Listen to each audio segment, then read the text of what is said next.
Over the years, Book TV has covered several authors discussing presidential impeachment. Here's a portion of one of them. First, the president said, well, there are no firsthand witnesses to this. It's all hearsay. Then there were firsthand witnesses who defied the president's orders and came and testified, or people who heard the phone call, like Vindman. And so that then crumbled. And it also crumbled, of course, the reason why there are no firsthand witnesses is because he was gagging them all. He said they're not allowed to, and he took the bravery of people like Dr. Hill and Vindman and others to just defy that. And so that's fallen apart.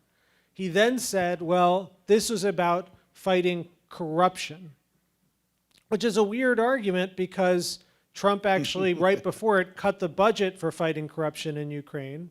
And when asked, was there any other place in the entire world in which you cared about corruption? There are 194 countries, nowhere else in the entire world. And it's just the one magical place that he appeared to care about corruption was the place in which his chief political rival's son had an interest. And then finally, the new one, which is being spun in yesterday's House report, is that Ukraine was a really corrupt country and we couldn't give the aid to Ukraine because it was so corrupt. Okay, there are two problems with this. Number one, the Trump administration, just before the aid cutoff, had certified that Ukraine was not corrupt and could receive the aid. So that was an official determination by the administration as opposed to a determination by Rudy Giuliani. And number two, okay, think about it. If the claim is Ukraine is a corrupt country, why do you pick up the phone and call that corrupt country and ask them to launch an investigation into a United States citizen? I mean, the very fact that it was corrupt was part of the attraction, not the thing that they were trying to avoid. That's why they were doing it. So yeah, so that one's fallen.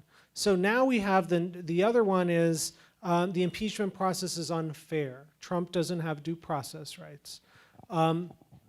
So that one's a tough one for him to make. And it's tough because the way in which the architecture of our Constitution works, the House of Representatives, the impeachment phase, is really like the grand jury phase in a criminal investigation. So Trump is complaining, my lawyers don't get to participate, although now they've been invited to, but he's saying I don't get all those protections. But that's true also on the criminal side. It's you get them in the trial. So absolutely, you've got a right to be present in the criminal trial and to testify and to cross-examine witnesses and tell your story, absolutely, just as you do if you're indicted. But that's on the Senate side. And so he'll have all the process that's due, it just occurs then. To access all of the C-SPAN and Book TV archives on impeachment, visit our website, cspan.org/impeachment.